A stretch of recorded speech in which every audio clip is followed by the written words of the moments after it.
Welcome to Season 1 of the Overcomers Podcast. We are going to talk to you about overcoming adversity and living your dreams. If you've ever struggled, this is for you. We're going to talk to you about such struggles as drug addiction, relationship struggles, parenting struggles, incarceration, being displaced from your home. We're even going to touch on things such as sexual assault, or even if you just struggle with finding your purpose, finding your passion, being part of a community. This is for you. Like I said, if you've ever struggled, this is for you. So welcome to the Overcomers Podcast, where we're going to help you to overcome the adversities of life and live your dreams. Welcome everybody to the Overcomers Podcast, sponsored by Journey 333, where we talk to you about overcoming adversity and living your dreams. Today, I am so excited because we have Damon West, author of The Change Agent, author of The Coffee Bean. Perhaps even more important or more astonishing is the fact that he has gone from prison to professor. So he is now a law professor who teaches on prisons in America, right? So cool. Yeah. So cool. Damon, welcome to the show. Hey, thanks a lot, y'all, for having me, man. It's so good to see y'all again after our time we spent together in San Diego, which now seems like it was in another life, right? I mean, it seems like that was another world just 2 months ago, right? For real, I feel like we've lived years in just weeks with all that's going on in the world. It's just crazy. It's crazy. It is. Well, Damon, I want to get right to it today. You've overcome a lot of adversity in your life. You've had to overcome addiction, and that addiction led you to be sentenced to life in prison. Life in prison. Wow. I mean, just amazing where you're at today and where you were then. And so I think that there's no better place to begin than to just talk about your story, about, all that you've had to overcome, just kind of touching on what the book, The Change Agent, actually talks about. So I think the best place to start then, and we'll start where The Change Agent actually starts, and it doesn't go in linear order from the beginning of my life. The Change Agent starts on May 18th, 2009. The chapter, the preface of the book, is called Rock Bottom. And as an addict, in recovery, we talk about rock bottom as being a place when you get sick and tired of being sick and tired, right? And that's when you finally make the change. You decide to do something with your life. You find a program of recovery. My rock bottom moment was May 18, 2009.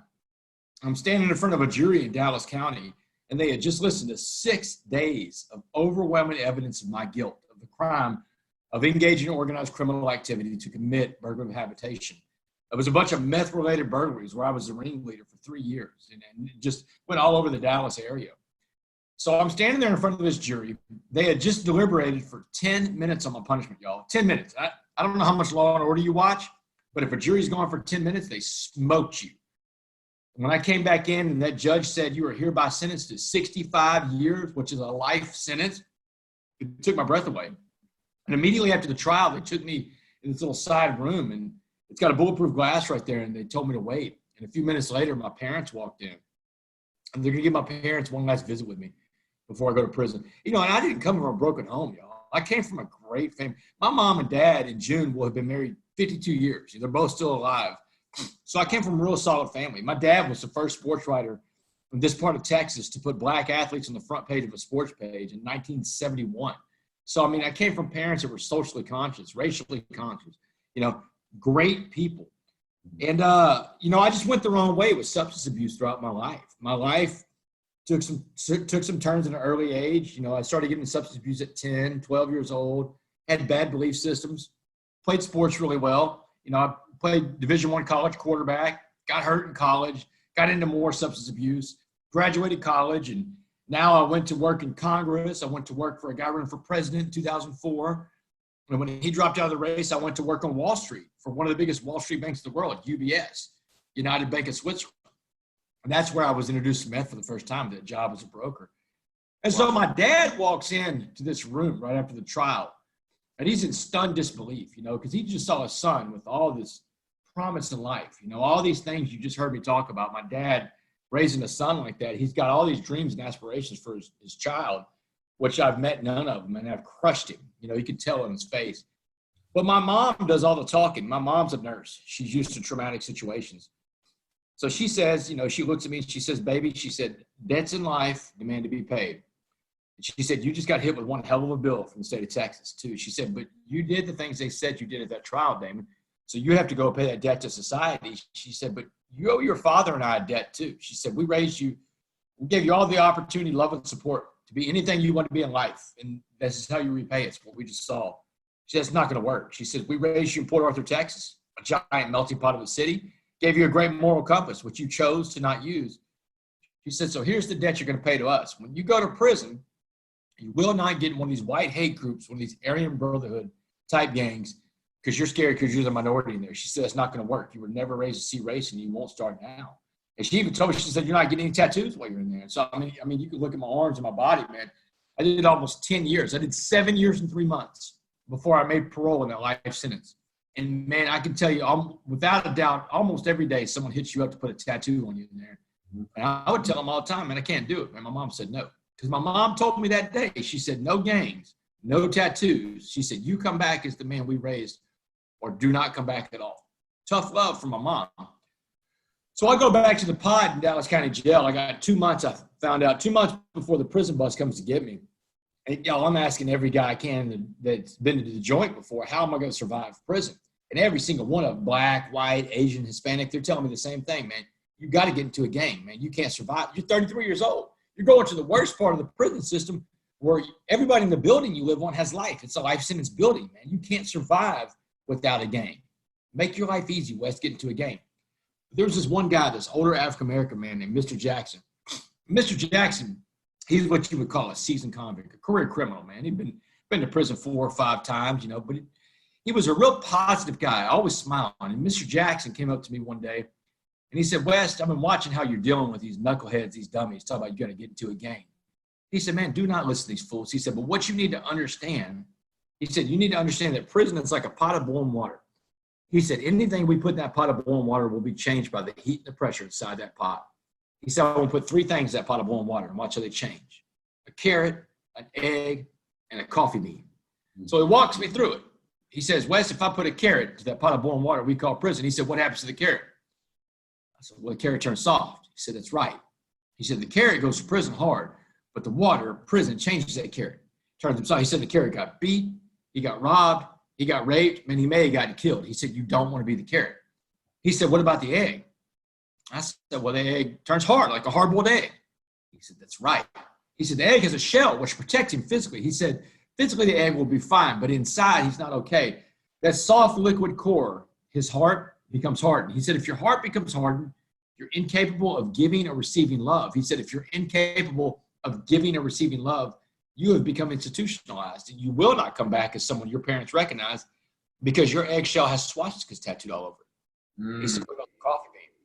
Man, I had no clue what happened to a coffee bean in a pot of boiling water, right? And so he said, if I put a coffee bean into that pot of boiling water we call prison, he said, now you have to change the name of the water to coffee. Because he said the coffee bean, the smallest of these 3 things, he said, small like you, West, had the power to change the entire atmosphere inside that pot. He said, everybody in life puts out energy, negative or positive. He said, whatever kind of energy you put out, you attract back. It's called the law of attraction, right? He said, so if you want to walk around prison with a mean mug on your face and a scowl all the time, he said, what you'll actually do is attract that same kind of negative inmate. He said, in a life sentence building, that can be a very dangerous, even deadly endeavor. He said, but West, if you walk around that prison with a smile on your face and you let those guys know they're not getting you, no matter what they do, they're not getting to you. He said, man, you'll change that prison from the inside out. He said, the best part about it is the other coffee beans in prison, the other positive inmates, they'll find you because of your energy. And the last thing Mr. Jackson told me in August of 2009, when I got on that prison bus to be shipped off to the Texas Department of Criminal Justice, he said, Wes, go out there and go be a coffee bean. So it's like a secret I have with me in my pocket, the secret of the coffee bean, right? But what it gave me was hope. It gave me hope for a better tomorrow and hope that I could change, that I had some power to affect the world I was about to go into. Because it's prison. I'm scared to death about what I'm about to walk into. But I've got this hope. And right now, y'all, what's going on in the world, there's never been a better time for this coffee bean message because the whole world is in a giant pot of boiling water, right? And this is something unprecedented in human history because not only is the circumstance unprecedented, but also the connectivity is unprecedented. We're all connected worldwide on social media. we can impact, we can talk to anybody on the globe right now, anytime we get on our social media platforms.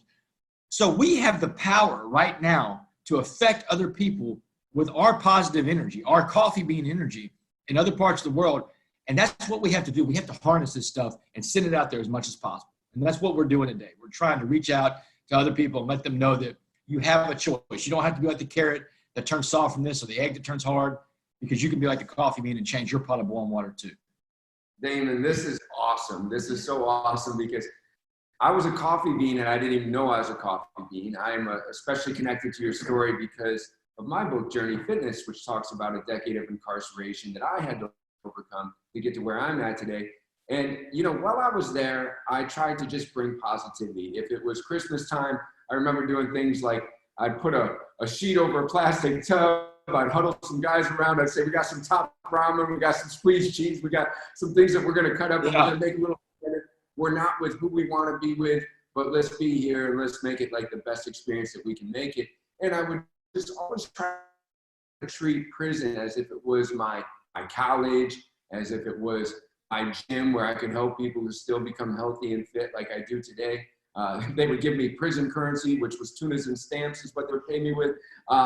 You know, a little protein or a little stamp to write home. Here you go, kid. Thanks for helping me out. Let me ask you this, kind of framing it up like that.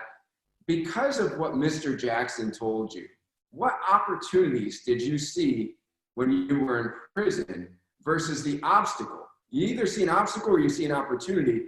How you see things, choosing to be a coffee bean, really determines on how you act, right? So like as you were looking in your prison environment, I'm sure you behaved differently than most. You weren't in gangs, you weren't probably gambling or just playing dominoes or cards. What did you do? How was it different?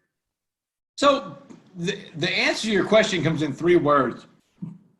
Position determines perspective, right? So where you've been and where you are determines the world you see.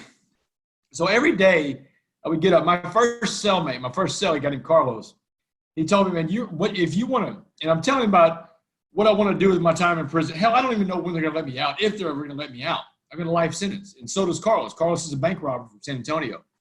And so Carlos is telling me, Carlos is a real positive guy. He's real tapped into the world spiritually. And Carlos tells me, you have to change the way you believe if you want to change the way you act. He said, so what you have to do is convince yourself that this experience, this prison sentence, is the best opportunity in life you've ever had, because it's an opportunity to work on yourself 24 hours a day, 7 days a week. You'll never get this kind of opportunity again. And so I would get up every day and my feet would hit the cold concrete floor of that cell. And I'd say, you know, I'd even say it out loud to God. Hey, God, thank you for this opportunity, man. This opportunity today to go out there and become the best human being that I can be. And then I'd talk to God. I'd do prayer and meditation, start my morning out. And I'd say the same 2-part prayer back then that I still say to this day. It's the only thing I pray for, Travis. And I say, God, put in front of me what you need me to do today for you, and let me recognize it when I see it. That way I'm looking at the world through the eyes of a servant leader, man. I'm looking out for ways to serve, right? And if I'm going out looking for ways to serve, then I can't be on the other side of the board, you know, where it's selfish, self-seeking, self-want, self-desire, self-delusion. That's where I was in my addiction.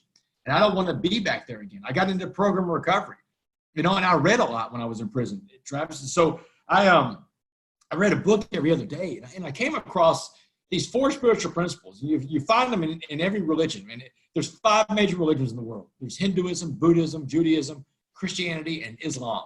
And at the core of all 5 of those religions are the same 4 spiritual principles. And you find them in the big book of Alcoholics Anonymous, just like you find it in the Bhagavad Gita, the Quran, the Torah, the Bible. It's in all the books. Mm-hmm. Those 4 spiritual principles are unselfish, honest, pure, and loving. Mm-hmm. Unselfish, honest, pure, and loving. What these became is a matrix for me to plug my decisions into. Because when I come up to a decision in life, back then or even now, is that I've got to ask myself, Damon, is what you're about to do, is this unselfish? Is it honest? Is it pure? Is it loving? If it's not, I know it doesn't come from a good place, and I need to rethink what I do. Now, do I perfectly adhere to this? No, absolutely not. Hell no. I'm a human being. I make mistakes. I stumble. I fall, but I get back up every day. One of the things Mr. Jackson told me in Dallas County Jail, valuable lesson in life, and it's very apt right now. He said, you don't have to win all your fights, but you do have to fight all your fights. And that's one of the best lessons in life, because we're not made to win all of our battles in life. We're going to get knocked down. We're going to get beat. Travis, between Dallas County Jail and the Texas penitentiary system, I probably got 36 fights, and I physically lost. Physically lost 75% of those fights, man. That's a lot of butt kicking in there, man. That's getting up on days knowing you're going to get your butt beat and handed to you, but you get up and go do it. And you get up and go do it because eventually you're going to win, because you realize in the end that as long as you keep getting up, that you're winning anyway because you showed up. And that's what it means. It means show up every day. So in prison, you've been there. You know, it's not easy to get up and say, hey, this is a great opportunity. It's the most suffocating, oppressive environment I've ever seen in my life, and the most dangerous place I've ever been in my life too. Yeah. But navigating life through the eyes of humility and service, you can find what you're looking for there too, no matter where you are. I found it inside of a maximum security prison. I found ways to be useful every day inside that prison. And that's what life is all about, finding ways to be useful. Well, Damon, I think that you're so right. And Cindy, I think you'll agree that the world right now needs the coffee bean story, because the whole world is on lockdown. And if it's not a quarantine that's locking you down, it could be your own fears, your own self-doubt, your own limiting beliefs. There's so many things that just kind of get people locked up and keep them from living the life that they were meant to live. You know, I think that they definitely need this inspiration. So when it comes to certain resources, when it comes to certain strategies, you know, you've already given your foundational your core beliefs that you developed. I feel like your mom is somebody I would love to talk to. She was like the spark for it all. And then there was Mr. Jackson. And then you mentioned reading books. So I want to give our listeners a chance to have some of the resources in their life that you have. You've even mentioned the 12 steps. So whether it be a book that was very impactful for you while you were in prison, whether it be certain resources and strategies that you still use today to stay who you are, what would you tell our listeners that maybe they need to be reading or thinking or using right now for their own strategies? So they don't. Yeah, so I would offer, and you know this because you've done time, when you get into a prison environment, a real physical prison, concrete, barbed wire, that kind of thing, they tell you, if you get somebody that's shooting you straight, that the first rule about doing time on a lockdown or wherever you're doing time is you have to do your time. You can't let your time do you, right? And so what that means is that when you're doing time, whether it's in a prison or it's in your house right now because you're on quarantine, we're on lockdown, and you know, whatever your prison is, you have to fill your days up with things that you want. Otherwise, your day will become filled with things that life puts in front of you that may not be the best things for you. You know, it's too much social media, it's too much watching the news, which I would suggest to turn that off after you get some facts, whatever you need to live by and be safe.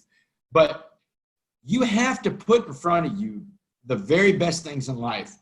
I read a book in prison by a guy named Viktor Frankl. It's called Man's Search for Meaning. And I read a ton of books in there. So Frankl's book talks about the existential vacuum. The existential vacuum is this giant hole that's void in life where all your existence and meaning gets sucked into, right? And then that's what happens when we put things in front of us that are not the most important things. Here's the warning I would have before I dive into this. As I meet more people out here, Travis, in the free world that are locked up than I ever did when I was in prison. More people are in prison by their thoughts and by their things than by steel bars, barbed wire, and concrete. I mean, Cindy, whenever Travis came home from prison, I mean, did he still seem like he was kind of locked up when he first got out? Yeah, yes, for sure. Yeah. And how long did that take for him to come out of that? Oh my goodness. I mean, I would say it was a year anyway, easily. You know, even little things like going to the grocery store was super overwhelming to him. Like there was too many choices, right. Too many decisions. You know, even if we had like a family gathering where a bunch of people would come over. So when he first got home, you know, like grandma, grandpa, aunts, uncles, cousins, it was super overwhelming for him. Like he wanted to kind of just go be isolated and stuff. It was very, no one prepares you for that. Like being me, the one that waited, you know, 10 years. I just thought he would be who he was before, just obviously sober. You know, but he was different. He was very different, and so it was an adjustment for us. And we had not lived together in 10 years, so that's a long time to not live together too. Even though I saw him every weekend and we wrote and talked on the phone, but it was an adjustment for sure. Yeah. Now, how is he with all this stuff going on, being locked down? I mean, is he relatively well adjusted to being able to do this kind of time? Yes. Yeah. Yeah. I think that life has created guys like you and me to lead in times like this. Mm-hmm. That's what I believe, you know, because I have a great perspective right now. Gyms are shut down, but like I had to look at our situation because they say, you know, 20% of gyms won't reopen. Like that was something I read the other day. But I know that won't be us in that statistic. And when I look at what we're facing and some people are so overwhelmed by it, I say to myself, yeah, but, you know, I'm not going back to prison, right? You know what I mean? Like, you know, like it's not that bad. Like we can fight our way out of this, you know? So, right. And you know that your body is your gym, you know, because you've been in a place, I've been in a place where I've been on a real lockdown before. A real lockdown, you're locked up for 44 days in a box. And in this box, you know, this 10 by 12, you got another human being there, you got a bunk bed, you got a desk and a toilet. But what you have is an entire gym right there in the middle of that box. You know, I would run in place for an hour, put my headphones on and run in place for an hour, you know, in the middle of the day on a lockdown. There's no movement outside going on. I'm not going anywhere, but I'm getting my workout in, man. I'm doing what I'm doing. I'm killing it on push-ups and crunches. And I've got my cellmate on my back doing squats, you know? So, I mean, what I'm saying is that, you know, when I got out of prison and I got out here in the free world, and what I'm seeing right now is that people become imprisoned by their thoughts and by their things, and they become suffocated by this stuff. And it's because they've put the wrong stuff in front of their life. You know, I'm in recovery. So my sponsor tells me that anything I put in front of my recovery, I will lose. And I know that. I have to be tapped in to a program of recovery. And because my program of recovery gives me tools with which to live my life by and stay sober, right? It's like taking your medicine. If you had cancer or lupus or AIDS or HIV, whatever, and someone said, hey, take this pill every day. And if you do, you'll never get sick again and you'll live a long and happy life. You'll never get rid of your disease, but you won't suffer from it. You would take the pill, right? And for me, that's the same way a program of recovery is. I take that pill every day. I tap in and I surrender to my higher power. And I say, hey, you know what? I'm done for this day. You tell me what I need to do and I'll go do it. And those days that I live humbly by that, I found that I can put three things in life out there in front of my life that I don't have to fall into the existential vacuum that Frankl talked about. Because if I put these three things of value in my life, I know for sure that no world depression, no pandemic, not even a prison sentence can take these three things away. And the three things that motivate me, that push me in life, that I get up and think about every day, and then I go and I put in front of what I do and all my actions are my faith, and then my relationships that I've built along the way, because those relationships are the most important thing you have in life, and my ability to serve other people. Those three things can never be taken away from me. And I've tested that inside of maximum security prison, and you've tested inside of your prison too. And everybody out there in the world right now can test it inside this prison we're in right now, if you will find the right things, because it can't be your house. Your house can't be the thing you put in front of everything. The bigger house, the nice car, the job. I get it, man. And it's what we're going through is painful. And some of us, we're going to have to downsize. You know, some people are going to have to downsize. You may have to sell your house, move into an apartment. You may have to sell your car, get a different car. You may have to sell one of your cars and consolidate to one car. People are going to have to adjust to the new world as it's going on right now and dig yourself out back from it. But don't collapse. Don't fall apart. Don't give up. Don't throw in the towel because the things have changed. You know, change with it, adapt. Growth takes place outside your comfort zone. Read a lot of books in prison about growth too. Well, one of the best books I read, you asked me about some of the stuff I read and fed myself. Mm-hmm. One of the best books I read was a book from the 19th century called The Count of Monte Cristo.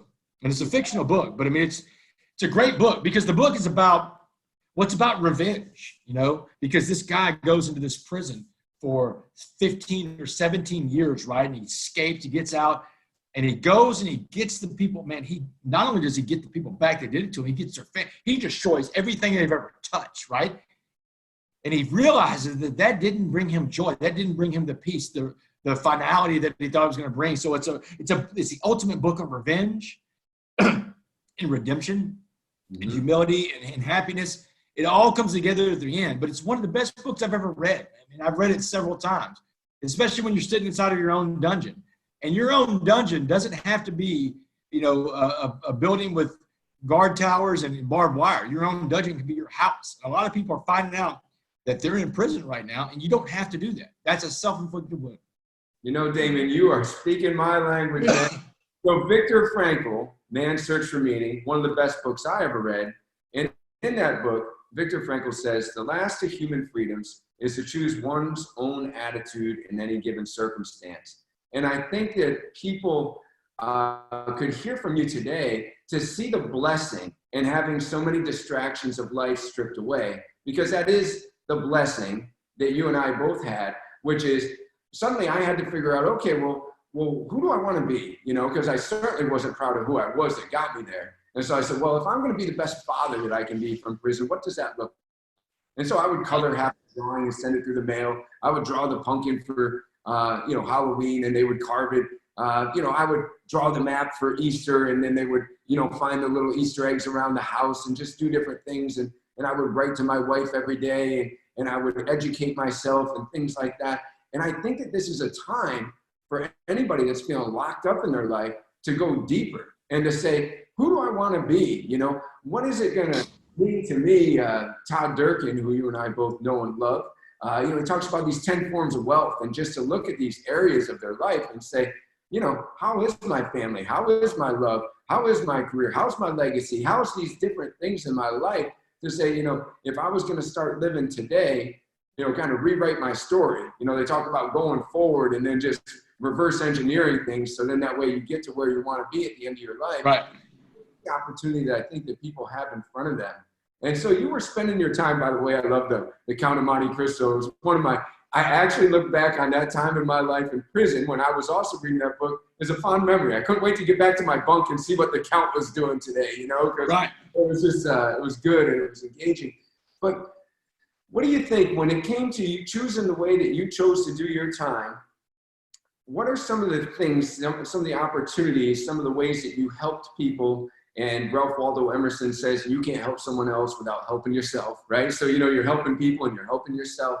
What are some of those ways that you use your time? Because I think that people need to turn their attention outward, maybe inward in some personal value levels like what you did, but also outward. Instead of saying, did I get that last roll of toilet paper while I was on quarantine or whatever, people are stocking up on. How can I help? How can I be a coffee bean to the world?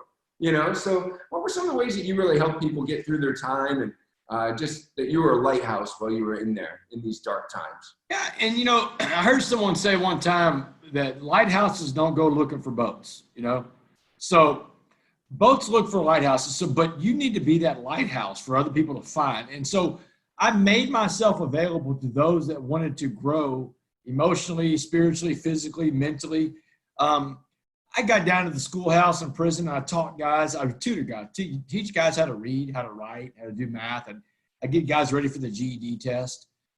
I found a couple of indigent inmates that I would go and help out, and I'd buy them stuff. And I'd do it really quietly because you don't want that to become a very public thing, that you're helping somebody out. I mean, there's a lot of, there's a negative connotation that goes with that. Like because in prison, it's a quid pro quo. There's always something for something. And when you're out there just trying to do nice for somebody, well, people can get the wrong idea about that. So I would try to find people to help out, people that are indigent, buy their necessities for them, deodorant, stuff like that, little food, keep it in the locker. Mostly elderly inmates, people that have been forgotten about.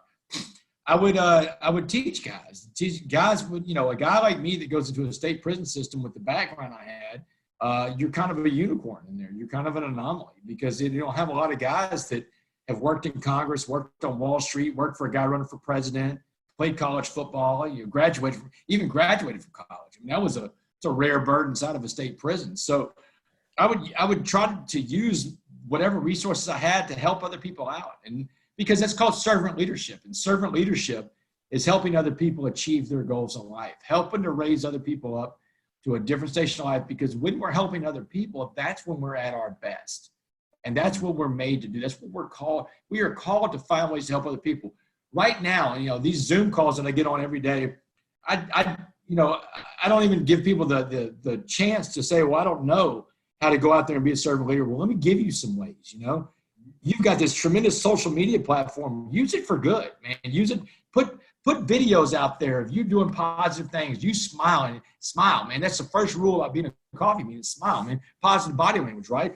Put positive stuff out there on social media, and don't worry if your video gets 11 views or 15 views. You're looking for that one view, and you go no further than a lesson from Mr. Rogers. Mr. Rogers, before he was Mr. Rogers, was a Presbyterian minister. And this is in the 60s, maybe 1963. He's at a sermon one Sunday while he's in seminary, and they have a substitute preacher come in. And he sits there through this substitute preacher's sermon, and after the sermon was over, he thought to himself, that's the absolute most horrible, worst sermon I've ever said to in my life. He said it was terrible. He said it went against every rule of giving a sermon, right? He said it was awful. And just as he's about to turn to the lady next to him and tell her how terrible this guy's sermon is, he bit his tongue and stopped. Because the woman next to him turned to him in tears and told Mr. Rogers, that was the most beautiful sermon I've ever heard. It was the absolute right thing I need to hear at the absolute right time in my life. I will never forget where I was today that I heard this beautiful sermon. And that's when Mr. Rogers realized that anybody is capable of being a messenger of hope, of faith, of love, of serenity, of peace. And I gave him the idea that maybe he could do it one day too. But he also learned another big lesson that day. He learned that he was coming in judgment while she came in need. Mm-hmm. So many people are coming in need right now. It is up to us, it's incumbent upon us to find ways to fill that need with hope, right? Hope. There's that word again, man. You watch Shawshank and Dufresne says hope can be a dangerous thing. Hope can be a dangerous thing if you put your hope and your faith in the wrong things. It's like a thirsty man in the desert. If he is desperate enough, when he sees a mirage, he will drink the sand, and the sand will kill him. And that's the way people do when they follow the wrong thing, follow the wrong leaders. You see it going on in the world right now. People follow the wrong leaders. They follow them right off of a cliff because the sand kills you from the inside. The sand represents things like hate, resentment. The opposite of resentment is forgiveness. Unload that stuff every day. That's one of the best things you can do. Get rid of those resentments. Get rid of that stuff, because all it's doing is bottling up inside you. Be a servant leader. One of the ways you can be a servant leader every day during this, find one person a day, find a couple people a day, call them, ask them how they're doing, check in with them. And don't tell them how you're doing unless they ask you. Make the call about them. Be an ear to listen. People want to feel like they've been heard. Every human being wants to feel like they've been heard. Someone listened to me. Be that person today for somebody else, and use your social media, man. Facebook, FaceTime, FaceTime, Zoom. Do this, man. Have Zoom meetings with your people in your neighborhood, man, your family members. Do this stuff every day and let them know. Let them see your smiling face and know it's going to be okay, because it will be okay. Because you know why it's going to be okay? It has to be. There's no choice. There's no other position. You can't take the other position. That's so good. That's so good. John Lennon has this quote. It says, in the end, it'll be okay. And if it's not okay, it's not the end. So I just keep telling myself that one. But yeah. Thanks to what you just shared, I think it's so important for people to hear. Here you were, your life in prison, 65 years. And yet you found these opportunities to do good for others. You found these opportunities for servant leadership. So thank you for taking time to inspire our listeners as to how they can still find opportunities as they're locked up in their own life, and sometimes locked up in their own beliefs or their own limiting beliefs or their own fears and frustrations. So thank you for that. Can you take us now to how someone like yourself that did everything that you did to get sentenced to life in prison, and then you come out, and here you are, you're now a professor teaching in colleges about being in prison. You have co-authored a book called The Coffee Bean with John Gordon, best-selling author of so many books, I can't even list them all right now, but just a fantastic author. I love his stuff. I love how positive he is. You two are definitely two peas in a pod when it comes to your positivity and the way that you think and inspire people. So yeah, how do we get from there to where we are today? Yeah. So the easy answer is a program of recovery, because a program of recovery for a guy like me that's an addict gives me tools with which to live my life by. Because addicts, we have a different way of thinking. We have a three-part thought process. It's pretty simple, actually. We have a thought, and then we obsess over that thought, and then we put in. It becomes physical. So we have a thought to drink or do drugs, and if we don't get that thought out of our head, it just spins around in there. It may take a day, a week, a month, it may take a year. You know, that thought about that drink or that drug, but eventually, if we don't get it out of our heads, it's going to go in to become something physical. We're going to put in. And so a program of recovery, one of the tools I have is to call someone else in the program. But the main thing a program of recovery does is it allows me to get the junk out of my life, the garbage, the stuff that has held me back.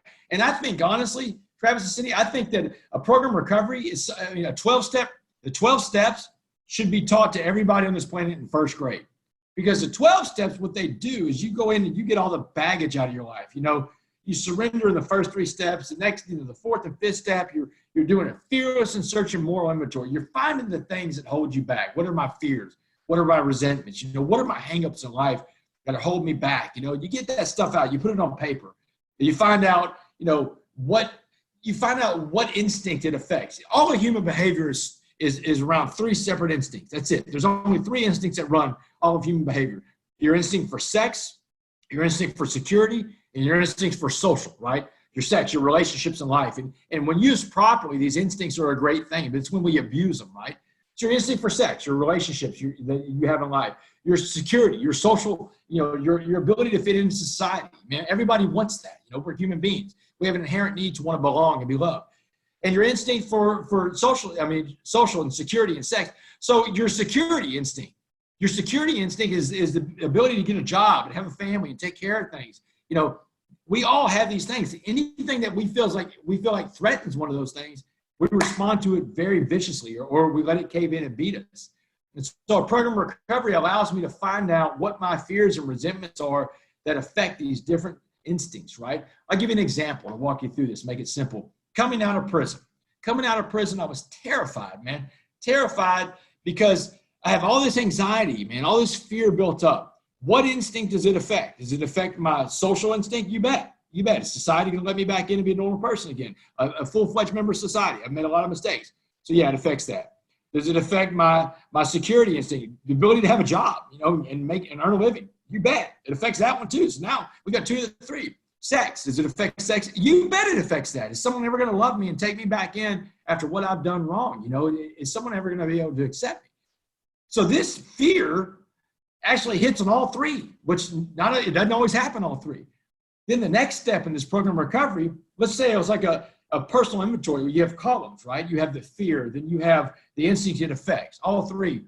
And the next column is what role did I play? What role do I play in all this? Well, I went out and committed a bunch of crimes and got in front of a jury, and a jury sentenced me to life in prison. So I have a role to play in all my problems, and that's the point. And that's why I think it'd be so valuable for everybody to work a 12-step program at some point in their life, because you'll find out that whenever you are disturbed, there's something wrong with you. You play a role in all your problems. And that's one of the things that keeps me free and keeps me sober, is because I can find out when I'm angry about something, when something gets under my skin, I step back and I look at it, and I even diagram it out on paper, and I find out, what role do I play in this? Because I play a role in there somewhere, man. Because if it's going to disturb me, it has to do with me, It's almost like John Lennon said about it being okay in the end. In the end, you're going to find out that you have peace and happiness once you work through all this baggage in your life. And the 8th step, man, the 8th step is when you make a list of all these people you had harmed and you became willing to make amends. And the 9th step is when you go out and make your amends. And here's the thing about making amends to people is there's no guarantee that people are going to accept your apology. That's not part of the program. The program is that you make the apologies and you keep your side of the street clean. And I spend all my life keeping my side of the street clean. And one of the biggest ways to do that is getting rid of those things, making apologies when I have to make them, and finding ways to serve other people. Man, I cannot stress this enough, man. Bury yourself in service work. Serve other people. So good, so good. I like the quote that says that there's 2 great days in your life, the day that you were born and the day that you find out why. But I've since added to that quote that I also think that the other great day in your life, if there were 3 components, the other great day in your life would be the day that you decide that you have a role in things, the day that you decide if it's to be, it's up to me, you know, like that kind of thing, you know? So I really appreciate where you're coming from with that. So you get out, how is it that you came to be in contact with John Gordon and writing a book? You know, you come up, like, how does that happen? It's crazy, man. Dabo Swinney and I met at an award show in Houston, a coaches award in Houston, kind of finagled my way into the event in the first place, and met Dabo there that night. Dabo brought me to speak to the team. He was so blown away by the coffee bean story. He tells John Gordon, when he sees John Gordon again, hey, man, you got to get in touch with Damon West. You know, and John calls me up. He's like, hey, man, look, Dabo told me to call you, you know, the coffee bean story. I looked you up. He said, let's write a book, man. The world needs this message. And it's crazy because the book came out last July, just in time for the world to get this message of the coffee bean. And it is literally going out all over the world, man. And John Gordon, he's changed my life. He's he's put me in a different atmosphere of speakers. And other than that, though, he's a class act and a friend and a great mentor. You know, he's a wonderful human being.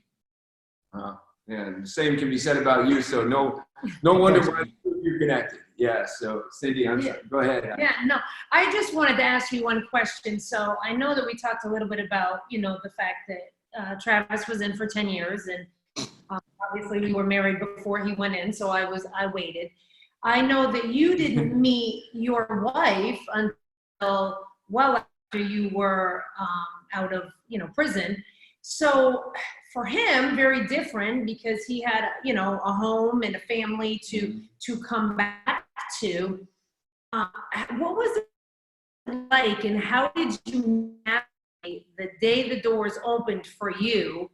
Like, did you go to your parents' house? Like, I know it's super hard for people because they are starting at less than zero with, you know, all these strikes against them to try to even go out into this world again. And it's like, where am I going to work? What am I, you know, how am I going to start? I have no money. I have nothing. So how did you start? Where did you go? How did you get to where? Yeah, so right when I got out, I mean, I paroled out and I lived with my parents. I lived with my mom and my dad in the spare bedroom they have there.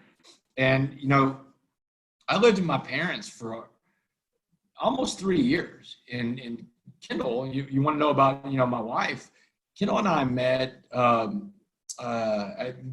through friends. I mean, she's a nurse practitioner, and I have a friend that's a nurse practitioner that was helping me out with a legal case that I work at a law firm. She was helping me out looking at files and stuff. And Kendall and I met. I tell people all the time that, you know, we met before any of this stuff was going on in my life. You know, I wasn't this nationally known motivational speaker. I didn't have all these books. I didn't have these opportunities.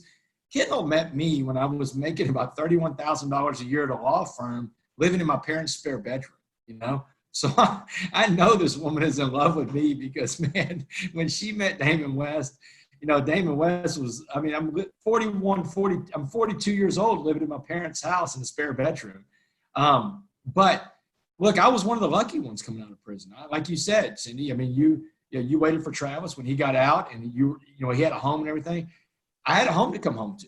I had a place to go. You know, a lot of people come out, they don't have that. They get in Texas, they give you $50 when you get out.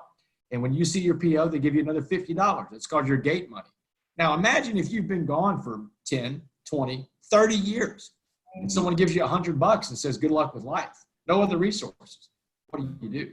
You know, what do you do? So I'm eternally grateful for my parents for giving me a place to live. Was it difficult? You bet it was difficult at times to live with my mom and my dad. But I'm grateful for the opportunity to have them in my life, to have Kendall in my life, to have a family. But still, though, you get out and you realize that, you know, you never stop being punished. That's one of the things about doing time. Every ex-con knows this. You never stop being punished. There's going to be something somewhere along the line that because you're an ex-con, because you're a formerly incarcerated person, that something's going to be held back from you. You can't do something. Voting is another good example. You know, yeah, I can get my right to vote again once I've been out, once I get 2 years past the expiration of my sentence. But that's 2075, you know?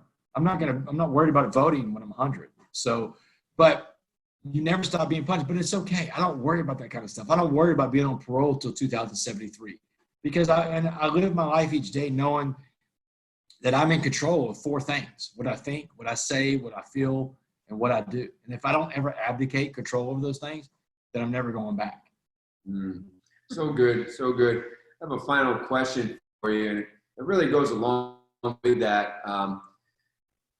People will probably ask you, because I think that everything that you've gone through, every mistake and, every positive. So my question to you is, if you could take away, what Damon West did to land in a Texas prison for 65 years, would you wipe away that part of your past? Because I guess that would probably wipe away who you are today as well, So, I mean, it is a challenging question, right? Nobody wants to spend 7 years in prison or 10 years in prison or, get sentenced to 65 years. So how does that work? Yeah, I mean, to answer this question, though, you've got to get it on a deeper level, because I've got victims, right? So whatever answer I give is either going to impact them and the way they were impacted, or absolve them from ever having the unfortunate experience for me to cross their path, right? But in the end, I fall back on the idea that you don't get in the way of the universe. You don't get on God's line. God's line is this big, long line, and your line is this little inch of a line. Mm-hmm. And that little inch represents humility. And humility, my sponsor tells me, is being right-sized, right? Knowing your place in the world. And in my little place in the world, I know that, things have happened for a reason.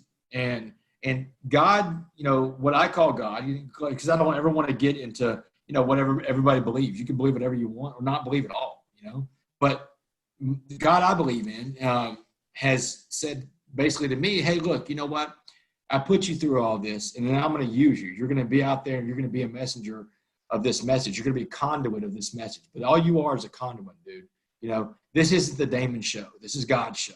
And if you ever forget that it's God's show again, then you're going back to prison, right? So I know that I'm just a conduit of something bigger, and I go on this path every day.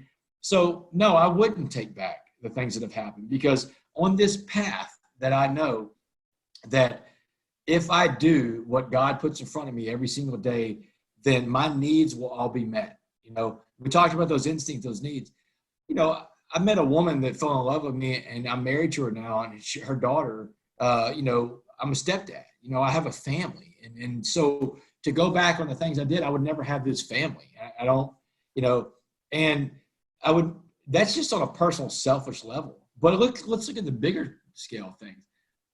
I hear from people all the time about how this message has impacted them, how it affects their life in a positive way today.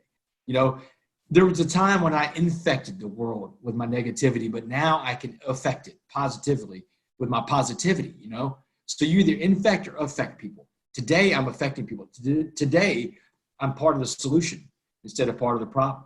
But I could not be part of the solution without being part of the problem at one point. So no, I wouldn't take it back.